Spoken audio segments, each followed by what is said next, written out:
ஆண்டவரை இயேசு கிறிஸ்து நாமத்திற்கு மகிமை உண்டாவதாக. இந்த இயேசுவின் மூலமாய் கர்த்தருடைய வார்த்தை பகிர்ந்து கொள்ள விரும்புகிறேன்.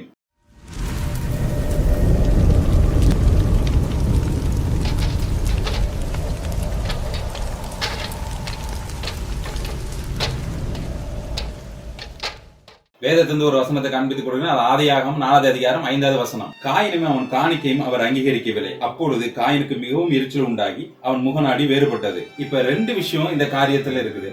ஒன்னு காயின் கொடுத்த காணிக்க, 2வது ஆபேல் கொடுத்த காணிக்க. இந்த 2 காணிக்கை டிஃபரெண்ட் இருக்கு. காயின் கொடுத்தது கனிகள், ஆபேல் கொடுத்தது ஆட்டுக்கிடா. காயின் கொடுத்த கனி நிறைந்த காணிக்கைகள் நன்றி உள்ள இருதயத்தை காண்பிக்கிறது. அதாவது தேவன் செய்த எல்லா நன்மைகளுக்கும் நன்றி சொல்லி முடிக்கிற ஒரு காரியம். ஆனா ஆபேல் கொடுத்ததோ ஆட்டுக்கடா. இந்த ஆட்டுக்கடா எதை குறிக்கிறான்? தன்னை அர்ப்பணித்தல். அதாவது தன்னுடைய பாவ நிவர்த்திக்கென்று கொடுக்கக்கூடிய ஒரு பலி.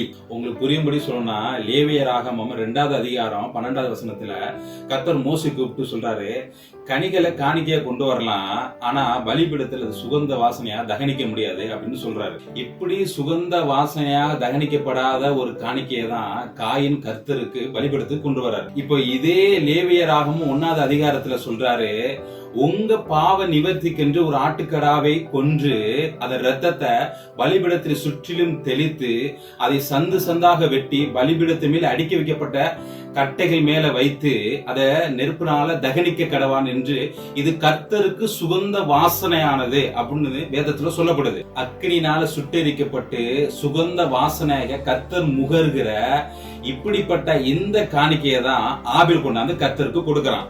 ஏன்னா ஆபேல் தன் தாய் பாவத்தில் கற்பம் தெரித்தாள் என்று உணர்ந்து கர்த்தருக்கு தன்னுடைய பாவ நிவர்த்திக்கென்று கர்த்தருக்கு ஒரு ஆட்டுக்கடாவை பலிபீடத்தில் வைக்கிறான்.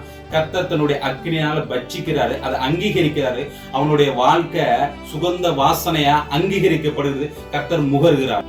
அதனாலதான் காயின் தான் பாவத்தில் பிறந்தவன் என்று உணராது இருக்கிறான். அதனால வேதம் சொல்கிறது, காயினையும் காணிக்கையும் அவர் அங்கீகரிக்கவில்லை. இட்ஸ் மீன் தகனிக்கப்பட முடியாத காணிக்கையும் சுகந்த வாசனையா மாறாத இவனோட வாழ்க்கையும் தான் இந்த 2 காரியமும் கர்த்தர் அங்கீகரிக்க முடியாம போனதுக்கு காரணம். இங்க காயினை போல நன்றி சொல்லி முடிக்க போறோமா, இல்ல ஆபேல போல தகன பலியா நம்மளை ஒப்பு கொடுக்க போறோமா? இங்க யாரும் பர்ஃபெக்ட் கிடையாது. ஒவ்வொரு நாள் காலையில நீங்க எழுந்திருக்கும் போதும் அவருடைய சமூகத்துல உங்களை தகன பலியா ஒப்பு கொடுங்க. அவருடைய பார்வையில பழுதற்ற ஆட்டுக்கடாவை தெரிவிங்க.